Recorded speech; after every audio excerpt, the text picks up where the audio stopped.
Davi, o que você tá fazendo aí? É que hoje é especial de Natal, né? Tem que estar todo enfeitado aqui, olha, que bonito. E por que você tá sozinho? Porque o Igor tá lá preparando o prato que o chefe vai apresentar hoje, inclusive. Ai, hoje vai ter comida. Hoje vai ter comida. Ai, que delícia. Comida nacional ou internacional? Da Venezuela. Fiquei sabendo que esse chefe tem muitas histórias pra contar como é o Natal na família dele, que é diferente do nosso aqui do Brasil. Ah, então eu quero saber já o que vai acontecer. Na verdade, eu também nem comer. Então, vamos lá chamar eles? Vamos.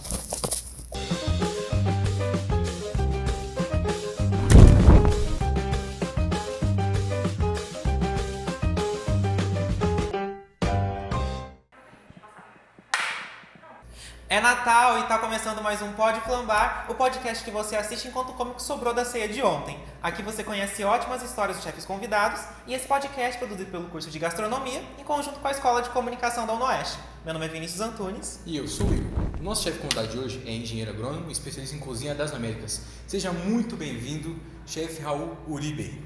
Muito obrigado, eu estou muito feliz de estar aqui. Hoje, último episódio da segunda temporada, especial de Natal. E lá no começo, no primeiro episódio dessa segunda temporada, a gente estreou o novo cenário lá fora com o chefe Xavier fazendo um prato pra gente, arroz carreteiro. Se você ainda não viu, quando acabar o episódio, volta aqui e clica no card que tá aparecendo aqui. E pra fechar, agora essa segunda temporada, vamos fazer um prato também, especial de Natal.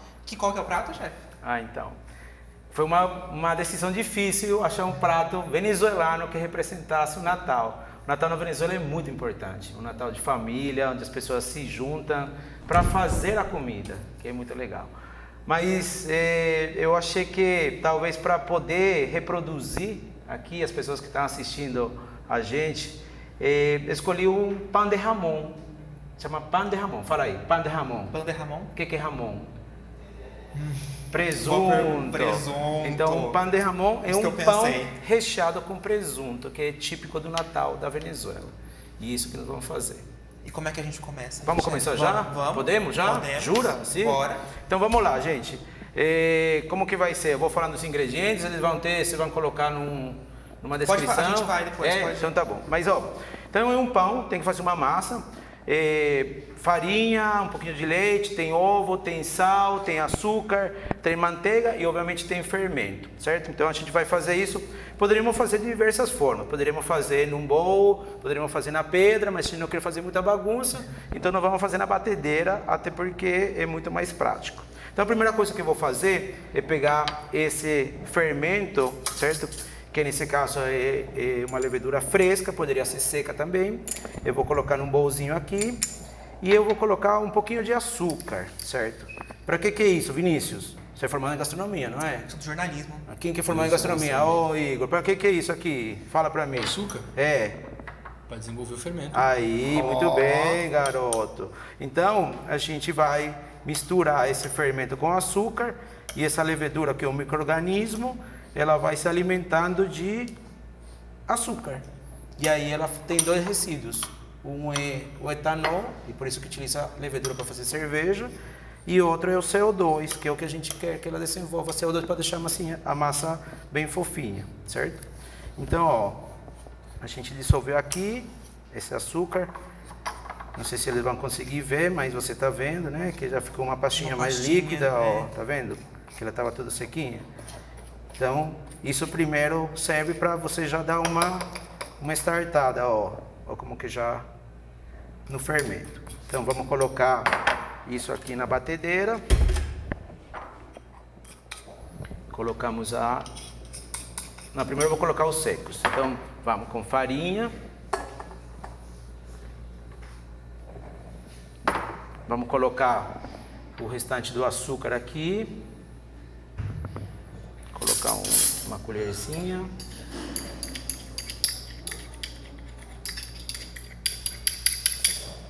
Vamos misturar bem aqui e fazer um buraquinho no meio, certo? Aí nesse buraquinho no meio nós vamos colocar então agora o que é úmido, o que é leite. Vamos colocar a levedura e depois na sequência vamos colocar um ovinho, que é para dar um pouquinho de maciez, certo?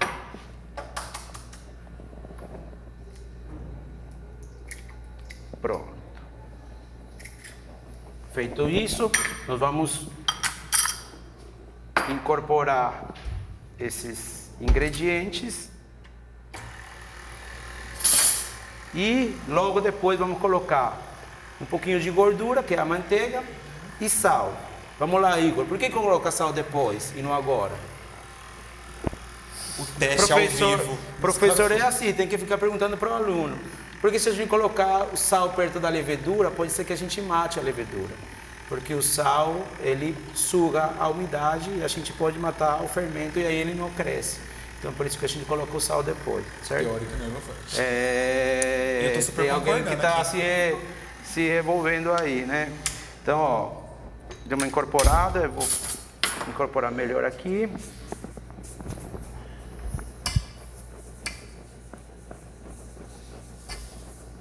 Certo?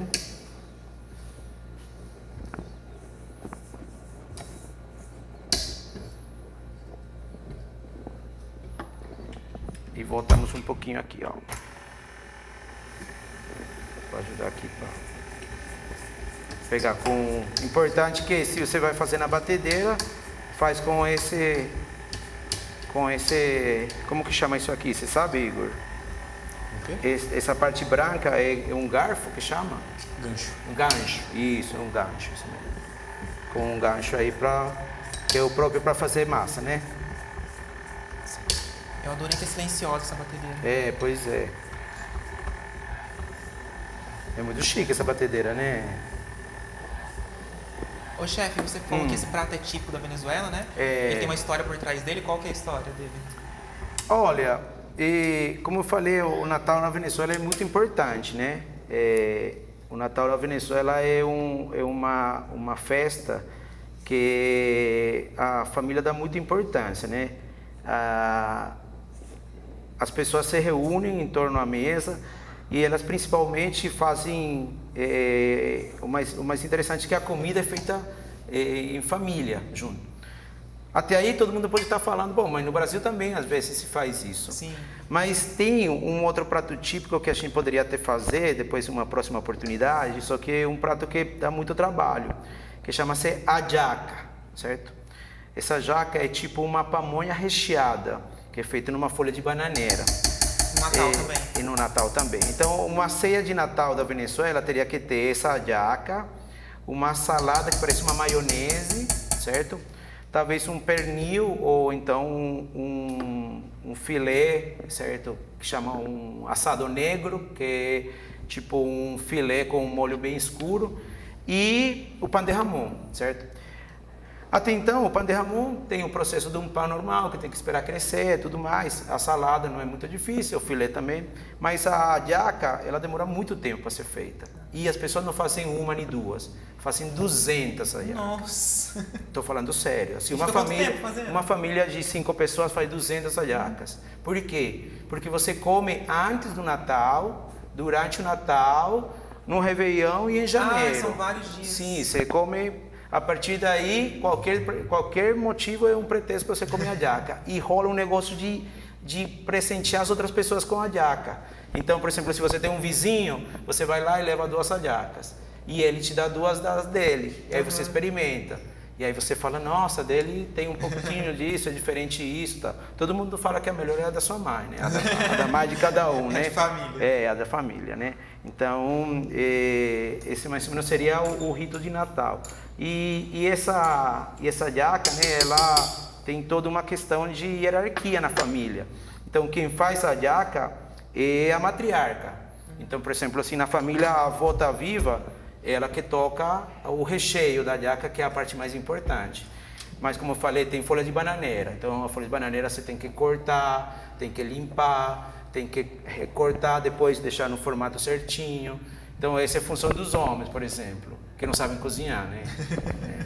E aí tem outros que vão fazendo outra coisa que é um pouquinho mais importante, outros fazem a massa, outro cuida do cozimento. Tem todo um passo a passo. Tem todo um passo a passo.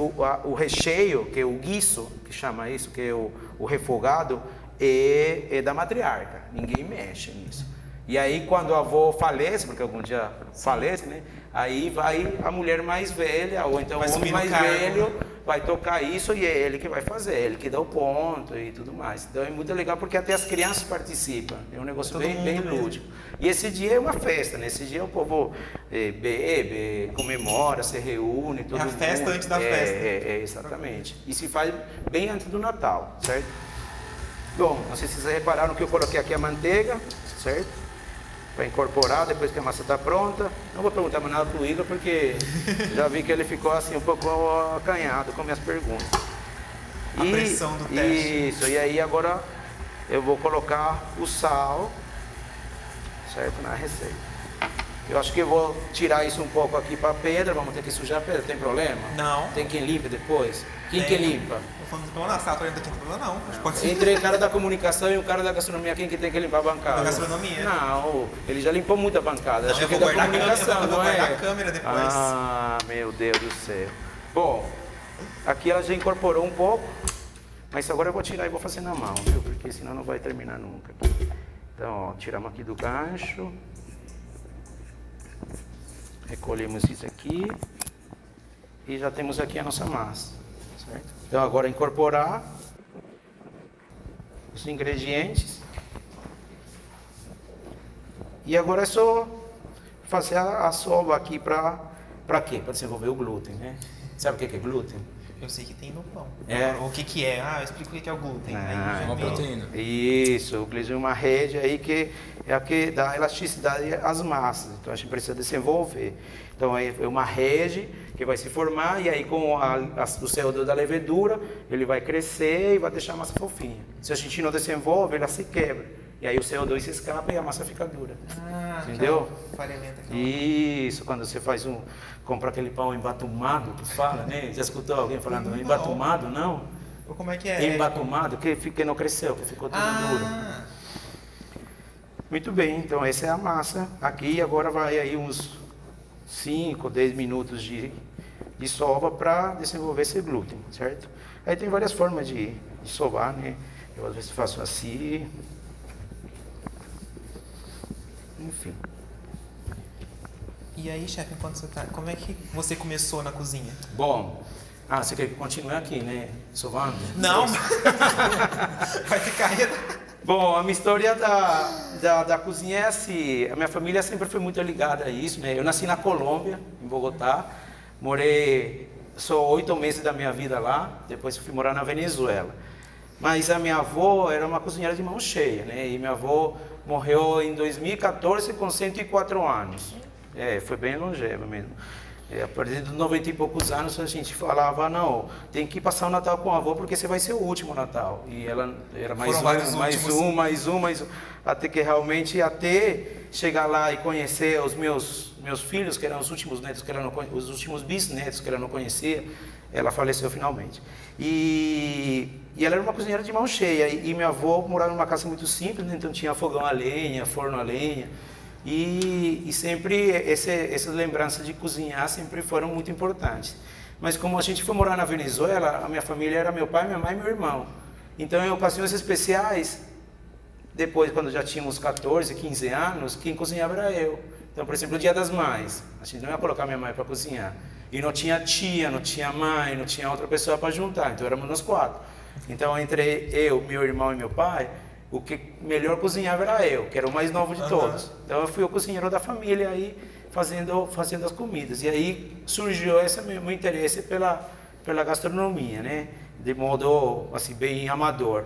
E aí formalmente, lá pelo ano de 2009, mais ou menos, a gente começou a realmente fazer um curso de gastronomia, né? Eu e minha esposa, a Drica também já foi entrevistada aqui, que é professora aqui, que é uma linda que está aí também. E a gente fez o curso de gastronomia como uma forma de escapar um pouco do estresse, sabe? E de fazer alguma coisa que a gente gostava muito. E foi muito legal, porque depois de ter estudado em outra área, né? Eu já tinha me formado em vários títulos em outra área, voltar para a sala de aula com a molecada e poder ser estudante de novo, e poder tirar sarro, e poder ver quando que o professor está enrolando, quando que está mandando aquele trabalho de cozinha das Américas teórico que não vai servir para nada, sabe? Essas coisas. Aí era muito legal, né? E foi muito, muito interessante. Depois disso eu trabalhei um pouco como consultor, fizemos algumas consultorias. Lembro de uma que fizemos com o Ulisses, certo? Muito legal, em Bauru.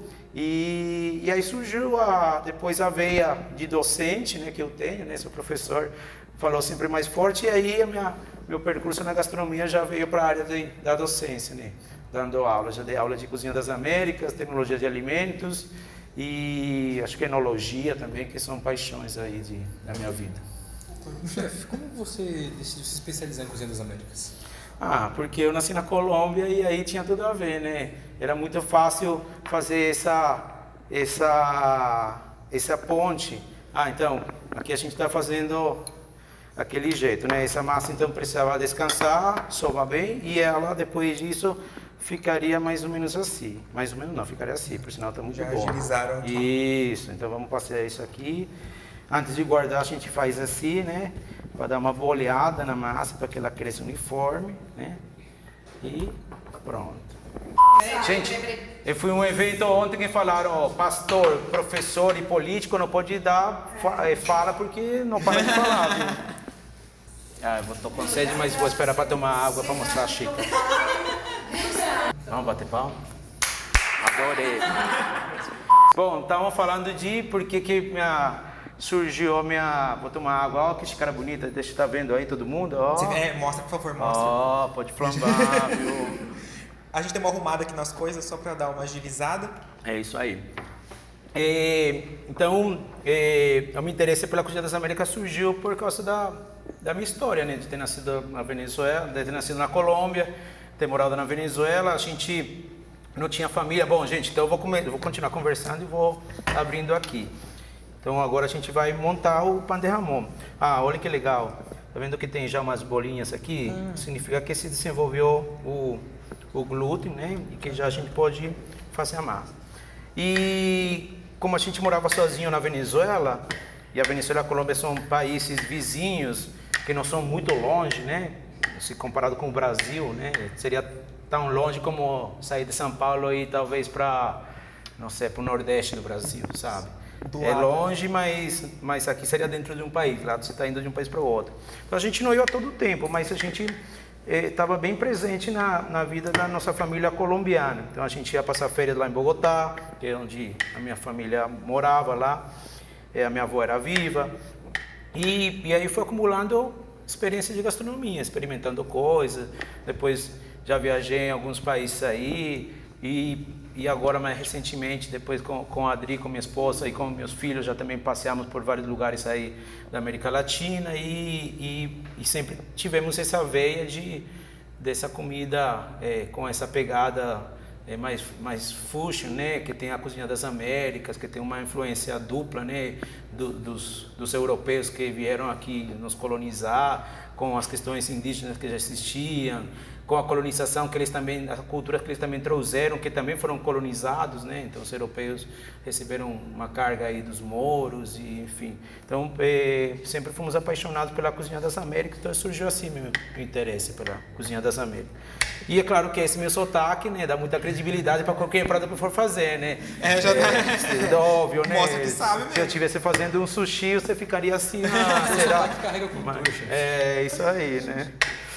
Bom, acho que poderia colocar você para abrir um pouquinho. Vixe, eu tenho um quadro no Instagram, inclusive. Não, eu posso até tentar. Mas eu tenho um quadro no Instagram, inclusive, que é o Vim na Cozinha, que eu faço coisas básicas da cozinha. Mas assim, O básico é mais ou menos o quê? básico é tipo cortar cebola, que eu não sei. Meu, é bem básico então mesmo, viu? Então por isso que eu fiquei meio assim, quando você falou, eu falei, eu vou passar um pouco mais de vergonha.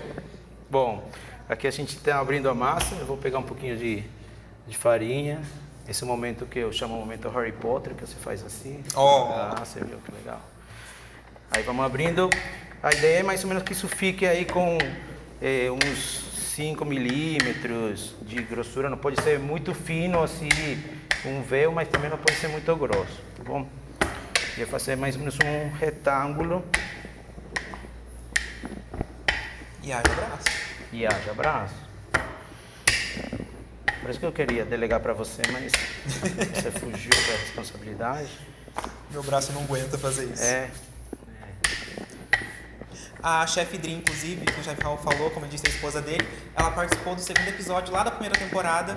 Depois você clica aqui em cima pra assistir o episódio. Nossa. Ela contou algumas histórias, inclusive, louco. de viagem, de coisa assim. Então depois você vai lá assistir.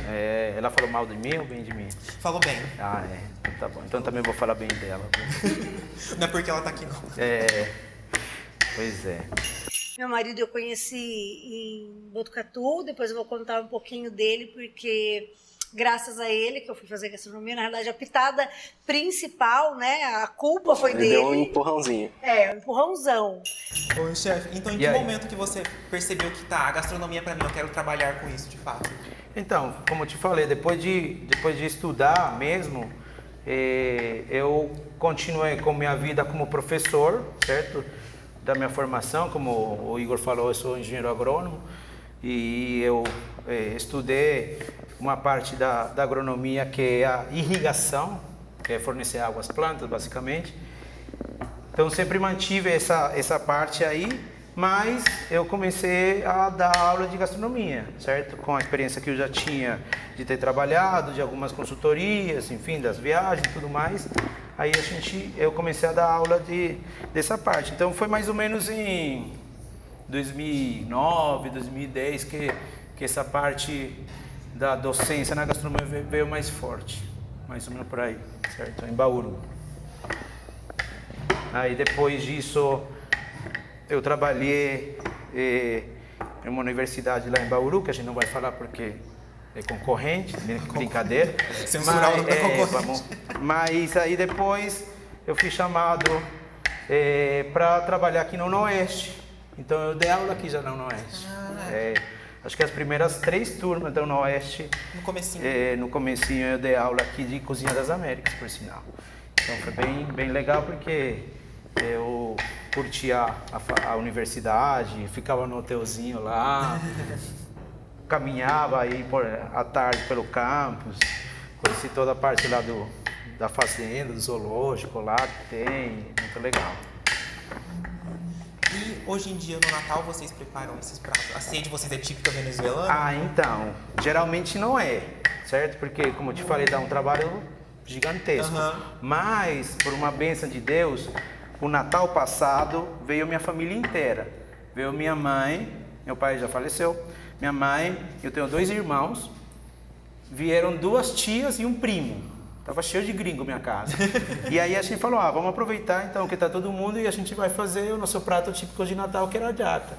E além disso, para a ceia de Natal, foi a família da Dri, da minha esposa.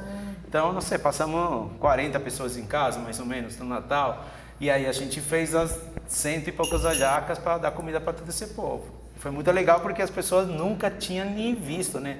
As não pessoas, conhecem. e a folha de bananeira, depois que você coloca ela para cozinhar, né? Ela fica bem escura, né? A gente brincava, não, esse é o alface da salada. Aí foi bem legal porque é um prato muito diferente. E gostaram? Adoraram, viu? Pelo menos falaram que sim, né? Sempre tem algum que não é muito... Sempre tem aquele tio chato que só come arroz e feijão, sabe? Que come às 11h30 da manhã todo dia. Então, imagino que eles talvez não tenha sido tão legal. Mas não, é um prato bem gostoso, realmente, sabe? É cheio de sabores.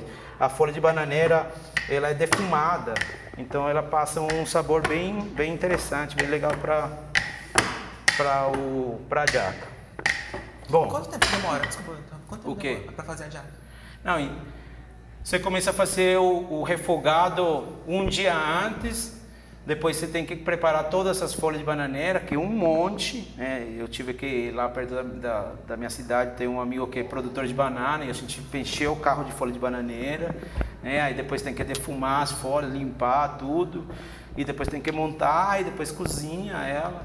Então assim, é mais ou menos, pelo menos um dia, assim... Um dia prévio para fazer o recheio e depois o dia seguinte, uma noite inteira, sei lá, umas 4, 5 horas para montar tudo isso e esperar até as jacas ficarem prontas. Aí rola uma prova, uma experimentação para ver se está tudo ok, né? Bom, vou continuar aqui, Vinícius. Vamos lá? Então agora a gente vai rechear o nosso pão de jamón, certo? Tem que ficar bem retângulo, bem bonitinho. Mas como ninguém nunca fez pão de Ramon, então ninguém vai saber se estou fazendo certo ou errado. Né? Não, Mas tu vai sentar só. Tem que ficar aqui bem um retângulo. Né? Então vamos lá. O que recheia? Recheia com... É assim, aí tem aquela questão, né? Das questões dos produtos que às vezes nós achamos aqui. Então, originalmente, lá existe um presunto que chama-se presunto defumado, certo? Então não é um parma e nem é um bacon, certo? É um presunto defumado. Talvez seria o mais próximo aqui seria como um tender, sabe o tender? Sim. Então mais ou menos seria isso, mas não é, mais ou menos. Tá perto. Então seria o mais próximo. Mas aqui a gente pode fazer e fica maravilhoso, pelo contrário, fica muito chique, né? Com um presuntinho desses aqui, que é um presunto parma, né? Então a gente coloca as fatias aqui nesse presunto, desse presunto parma no pão. A ideia é cobrir todo ele, depois vocês vão ver a importância de distribuir bem o recheio, né?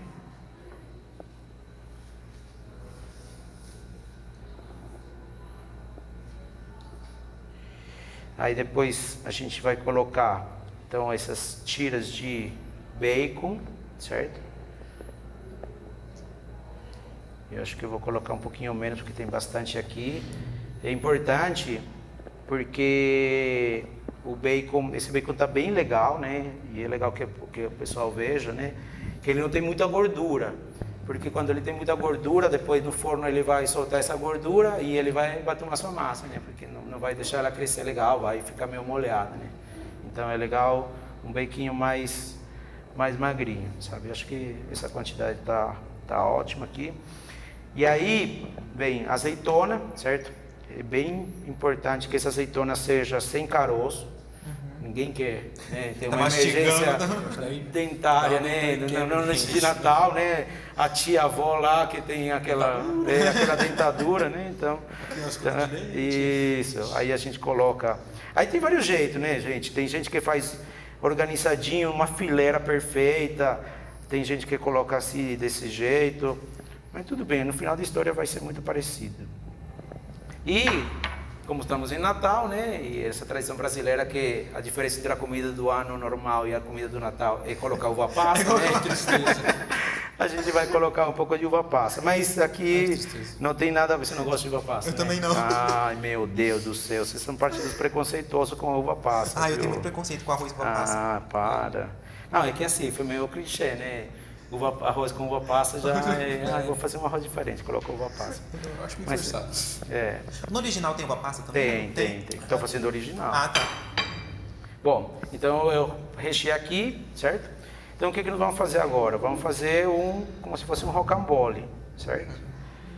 Vamos enrolando.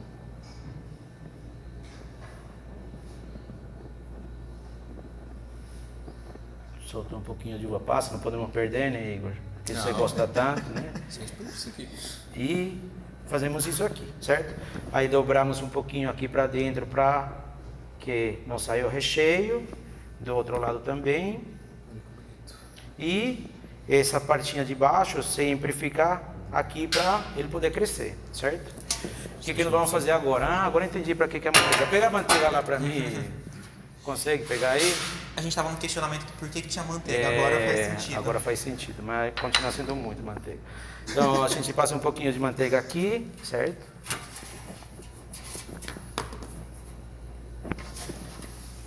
E depois vamos passar um pouquinho de farinha, isso para não grudar o pão.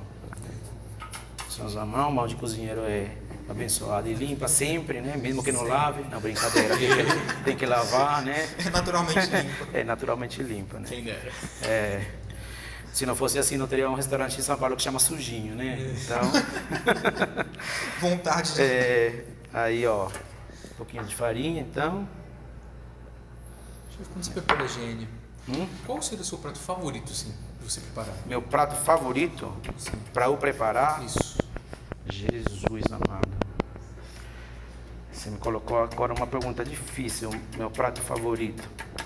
Eu acho que outro prato que tem a ver muito com minha história e que talvez tenha se transformado num prato que sempre nos acompanha em ocasiões importantes é uma paella. os meus pais, né, falei que eu nasci na Colômbia, né, mas obviamente que a Colômbia foi colonizada igual que a Venezuela pelos espanhóis, né? E meu pai, ele era apaixonado pela Espanha, apaixonado. Ele conseguiu na Espanha, ó, depois a gente tira o excesso, então faz uma batidinha aqui, certo? E colocamos no nosso pão. Ele conseguiu ir para a Espanha com, sei lá, 60 anos, 50 e poucos anos. E ele, quando estava voltando no avião, falou para minha mãe, bom, agora o avião pode cair, que estou tranquilo se morrer agora. Minha mãe, não, pelo amor de Deus, não vai morrer, não. Então, ele era apaixonado por Espanha, sabe? E aí, essa veia espanhola também teve muito presente. Minha avó fazia paella, minha mãe fazia uma paella muito boa. E aí eu aprendi com elas. Então, em muitas ocasiões especiais da nossa família, quando chega todo esse povo, tem uma paella lá de, sei lá, acho que 70 centímetros de diâmetro, que dá para umas 30 pessoas tranquilamente, e já fizemos paellas muito boas. Então, assim, se você me perguntar por toda a história, por congregar as pessoas, por ser um prato que se consegue fazer aqui no Brasil, não tem nenhum ingrediente muito difícil de ser encontrado, eu acho que seria esse. Mas agora, como pai, tem outras coisas, né? Meus filhos adoram um ovinho que eu faço, que é um ovinho mexidinho diferente que minha avó fazia, que chama huevo estrellado, estrelladito. E eles adoram, então tem muita coisa que eu gosto de fazer agora por ser pai, para agradar a minha esposa também. Faço poke, meus filhos gostam muito de cozinha asiática, então também faço algumas coisas, enfim, mais ou menos por aí. Bom, fizemos a nossa massa e agora, magicamente, tudum. Ó, que forno rápido. Nossa. Não é forno, não. Não, chama estufa. A gente poderia mandar para uma estufa. Ah, então, o forno tá branco. Então aí a gente deixou ele crescer, dobrar de volume, e agora temos o nosso pão de jamón já praticamente pronto para ir para o forno, certo? Então a gente vai passar muito bem, vamos passar, isso tem gema e água aqui, como que chama isso aí? Egg wash. Egg wash, muito bem, ó. O Mancuso vai estar feliz aí. Mancuso, para quem não sabe, é o professor de panificação aqui. Que já veio aqui também. Que já esteve aqui. E você pode ver isso nesse card que tá aqui. Ah, tô ficando craque, viu? Vou roubar teu lugar. Brincadeira.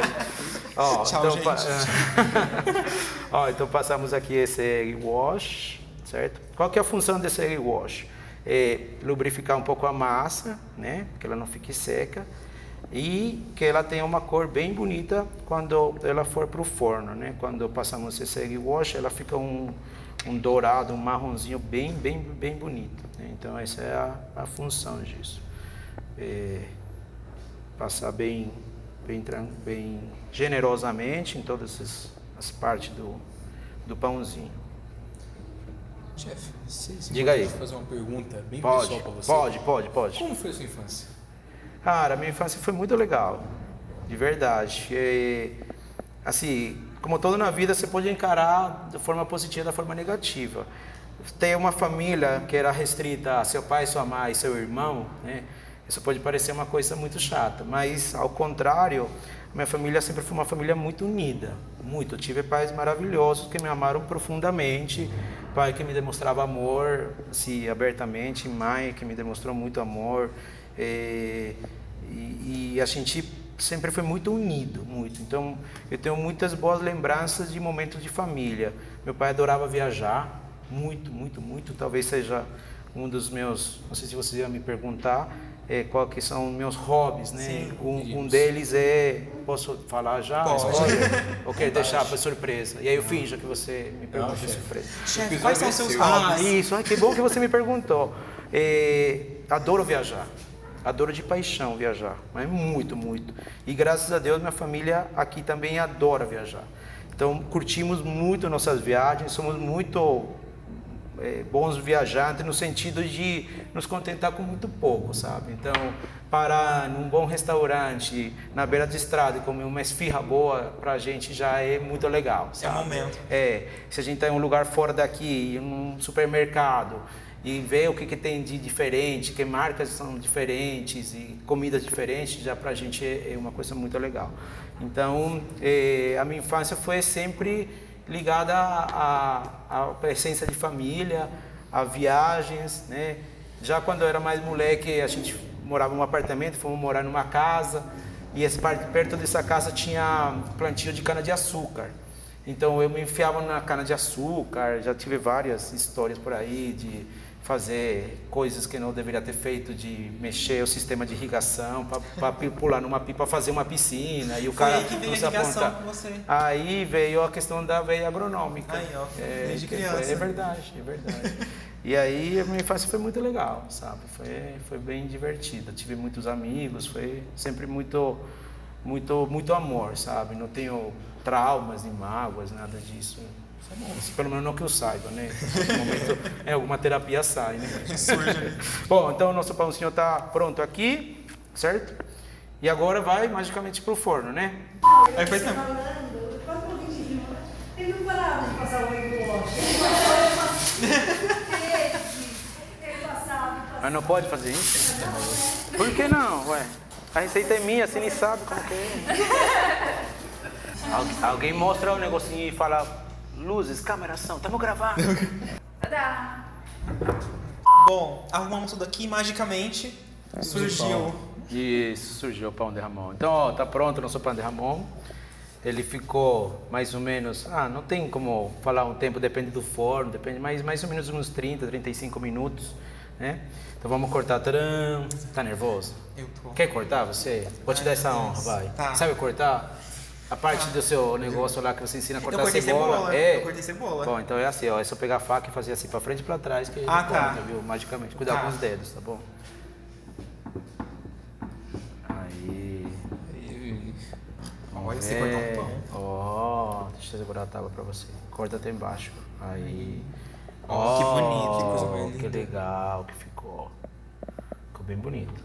Então vamos lá, vou cortar uma fatia pra você.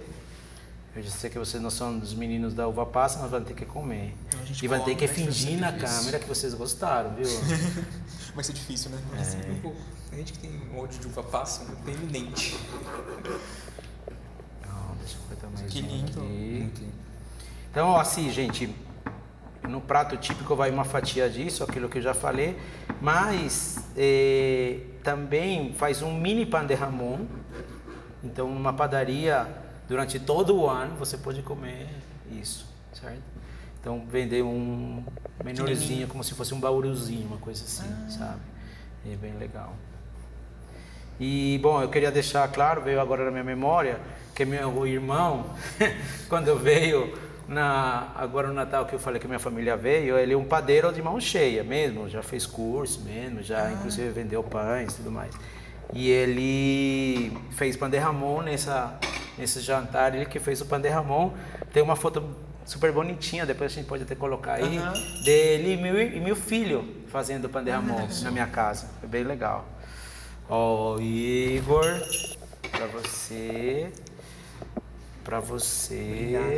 Ele me deu um puro uva passa. Quer trocar pra você comigo? comer sim. Não, eu quero. Não, tá bom. Vai Esse foi experimentar, especial, né? Vamos experimentar, então. Vamos lá pra ver Esse momento. se tem uma música aí. Ah,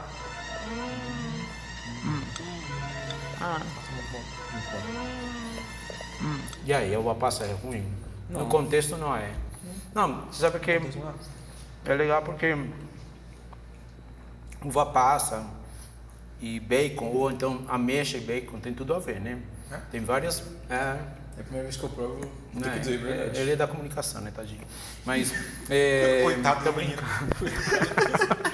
Mas esse saborzinho do adocicado, né, da uva passa ou da ameixa, com a gordura do bacon, isso fica muito, muito legal. Tem vários canapés, várias coisas que são feitas assim, né? Ficou muito bom, viu? De verdade. Aprovado? Não é porque a gente que fez, mentira. Mas ficou muito bom. Tá super aprovado, viu? Acho que eu ia perder meu preconceito com uva passa. Menos no arroz não aceito ainda. Não, mas no arroz eu também não gosto, viu? Mas tem um arroz que é feito aí no curso de Cozinha das Américas aqui, chama arroz de coco. Lembra disso? Que faz uma tilápia inteira. Ah, você não fez ainda? Ah, então tá bom. Então você vai ser ainda catequizado aí pela Cozinha das Américas. A professora tá ali já olhando. E a gente coloca uva passa e é bem legal também, viu? Você comentou que o seu irmão, junto com seus filhos, né, estavam cozinhando. Seus filhos também, eles gostam de cozinhar? Gostam. E, além de gostar, eles têm um paladar bem apurado, sabe? Eu lembro que quando meus filhos eram bem pequenininhos, uma vez a gente fez um risoto de limão siciliano, e isso tem na minha memória gravado. E meu filho, que era bebê, tipo, tinha 1 ano e pouco, ou 2 anos. E a gente deu como se fosse a papinha dele. E ele comeu o risoto de limão siciliano assim, adoidado. Eles gostam muito, eles são muito ligados em comida, né? Nesses momentos. Não todo domingo, é óbvio, porque nem sempre a gente consegue, mas às vezes nos domingos a gente faz um café da manhã mais especial, sabe? Então faz aquele ovinho, faz um pãozinho, faz sei lá, alguma coisa assim diferente. Eles gostam de fazer ovo, eles gostam de fazer um tostequezinho. Eles são pequenos ainda, têm 10 e 12 anos, né? Mas eles se perguntam, posso ajudar? Posso fazer tal coisa? E eles já se arriscam a fazer algumas coisas aí. E teve algum momento especial, assim, durante a sua carreira, que você lembra? Da minha carreira em geral? Eu acho que a primeira vez que você dá aula, né, essa expectativa, será que vai dar certo, será que não vai dar certo, são momentos marcantes na sua vida, né? Principalmente para você, como professor, mostrar que realmente o que você está ensinando é verdade, isso, né? Então, esses momentos sempre foram os mais importantes. Mas ao longo me lembro muito de momentos marcantes na minha vida como aluno da gastronomia, sabe? Perrengues de coisa que deu errada, vezes que passou a mão no sal, bronca de professor, prova difícil, essas coisas assim que eram muito legais, sabe? Sempre tem essas coisas. Sempre tem. E tem algo que te inspira? Tem algo que me inspira? Minha família, minha esposa. Minha esposa hoje, tenho certeza que é melhor em cozinha das Américas do que eu, que nasci na Colômbia e morei na Venezuela minha vida inteira, sabe? Ela é uma cozinheira de mão cheia e com certeza é fonte de inspiração para mim e para muita gente que a conhece, né? Você ainda não teve o prazer de ter aula com ela, mas você vai ver que tudo aquilo que falam dela é verdade mesmo, viu? O Igor comeu todo o pão, viu? Não sei se tá pegando aí na câmera, viu? Para quem não gostava de uva passa. Você viu que tinha mais pra fazer, né? Isso aí. Vou acabar o meu depois também. Vamos pro Marcha e Solta, então? Vamos. Marcha e Solta.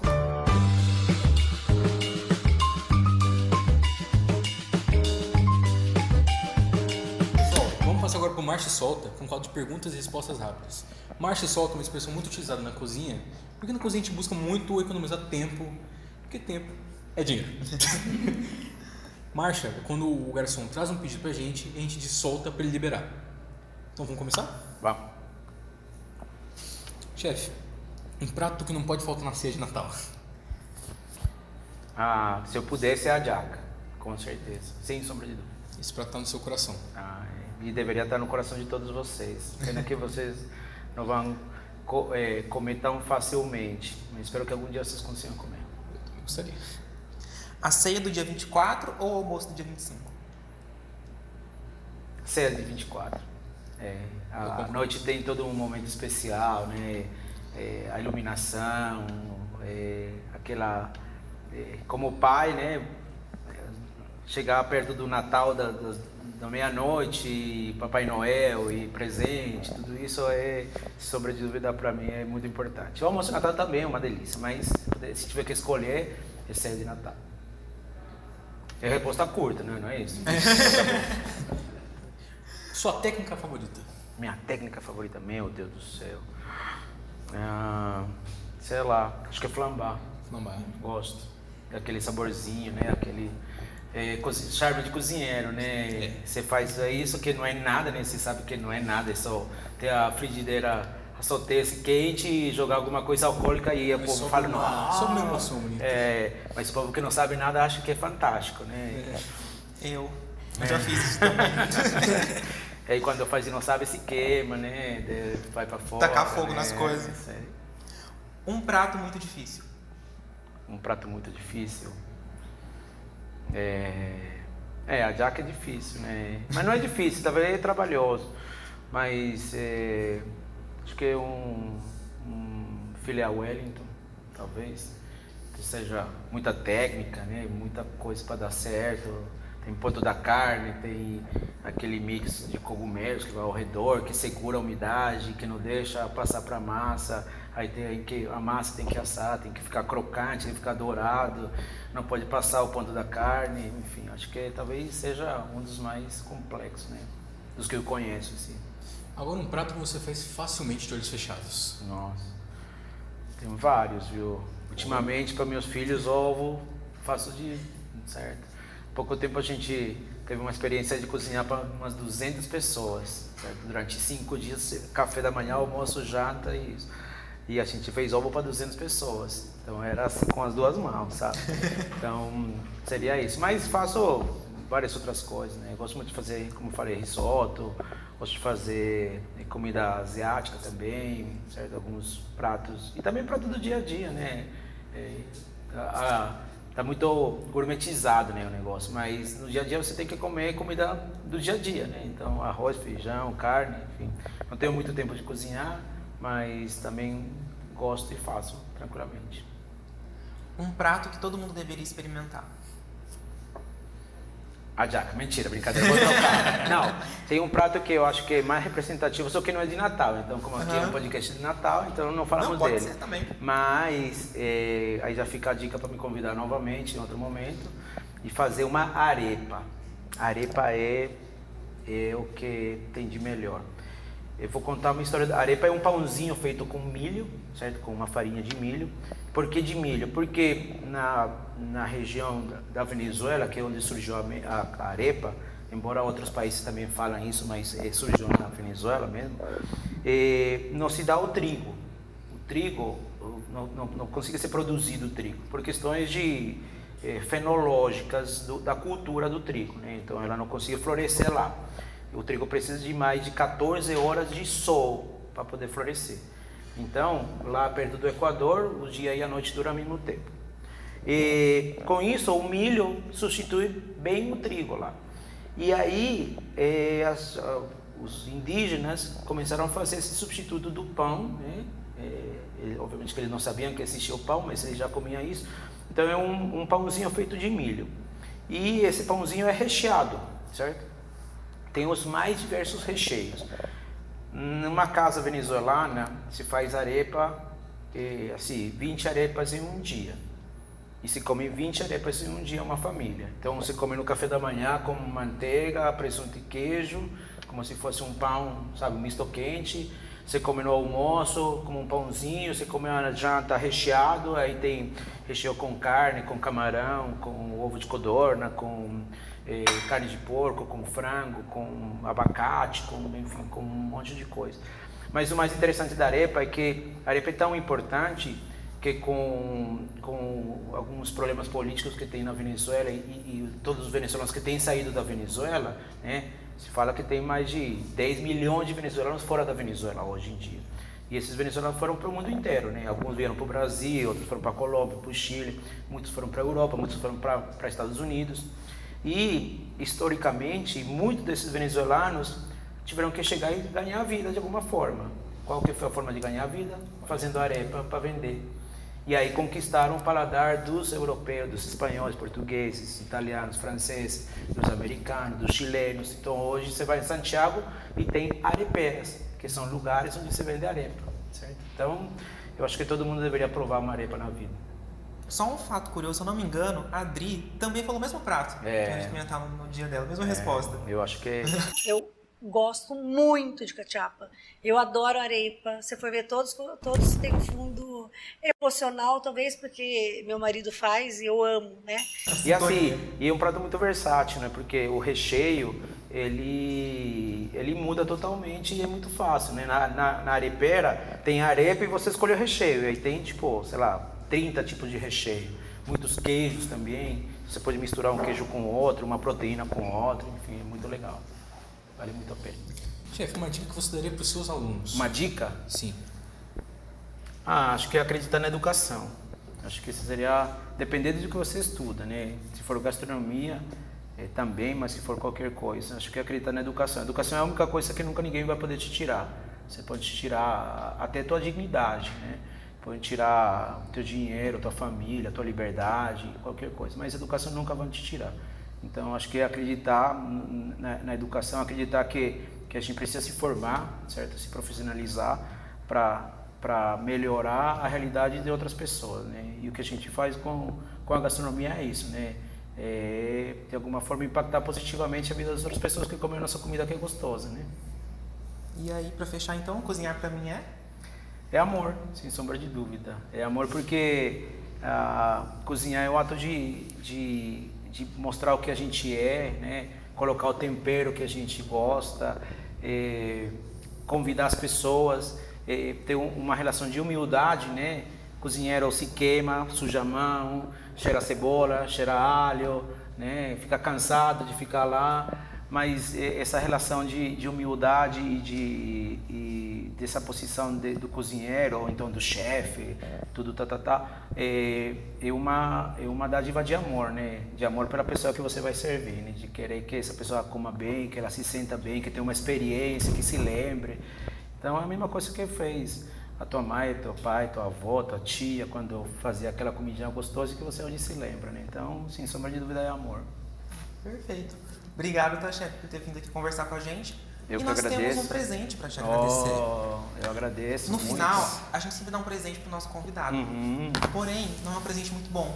Não. É um presente bem inútil, na verdade. Bem inútil. Porque o nosso orçamento não é muito alto. Porque, como você viu, a gente gastou com caneca, né? Tá bom, então, entendi. pra gastar com presente, a gente não tinha. Mas assim, é legalzinho até. Só que estamos no Natal. Então, nós vamos trocar presentes entre a gente. Porque é uma ocasião especial. Tipo então, amigo secreto. Amigo tipo da onça. amigo secreto. Natal é uma época de união. Compartilhe com aqueles que você ama. Aí, ó. Esse aqui é o do chefe? Oi, chefe. No meio? Chefe. Esse é o meu? Esse é o seu. Qual que é o meu? Muito bem. Aí qual que é qual? Surpresa! Obrigado, Igor. É pra abrir agora? Pode abrir. Então tá por bom. favor. Posso abrir o meu também?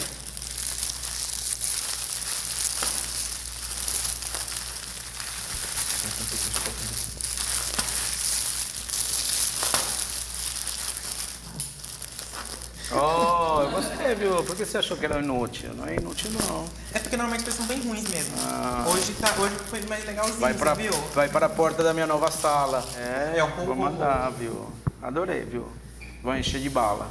Brincadeira. Não vou. Eu ganhei um laço. Que Ganhei, não sei o que. Isso deve ser se enfeitar pra você ser. Tipo um cachecol natalino. É isso aí, pronto. Aí, ó. E tivemos que parar nada. Convidado bom assim. Sintonia de casal. Eu vou falar, os dois estão numa sintonia. Só depois de vir. Comprovada a sintonia agora. Pra chegar nisso aí, tem que pagar muito boleto junto. Muito boleto junto pra chegar. Chefe, então, novamente, muito obrigado por ter vindo aqui, tá? Obrigado, eu que agradeço. O convite foi muito legal, falar um pouco da minha experiência. E parabéns pelo podcast, muito legal. Continuem, porque acho que você tem uma veia muito legal aí de entrevistar, de comunicar, e parabéns. Obrigado, chefe. Pode Flambar vai ficando por aqui. Muito obrigado a você que acompanhou a gente por todo o Pode Flambar da segunda temporada, da primeira, que voltou para ver as referências que fez. Muito obrigado ao chefe aqui que compareceu, conversou com a gente. E se lembre, como eu falei aqui, o Natal é para de compartilhar com aqueles que você ama. Pensa alguém que você brigou, vai pedir uma desculpa. Porque o que interessa é isso aqui, é a união, é a nossa humildade de admitir que a gente errou, que a gente pode evoluir e se amar. Muito obrigado novamente por ficar até aqui. Todos os episódios dessa segunda temporada e da primeira estão disponíveis lá no YouTube da Gastronomia no Oeste, vai lá ver. Segue também a Comunicação no Oeste e a Oeste Gastronomia para conferir os conteúdos que saem por lá. Feliz Natal para você, feliz Ano Novo e ano que vem a gente está aqui de volta. Esperamos que ano que vem seja um ano muito melhor do que esse, muito melhor do que já foi e até a próxima. Tchau.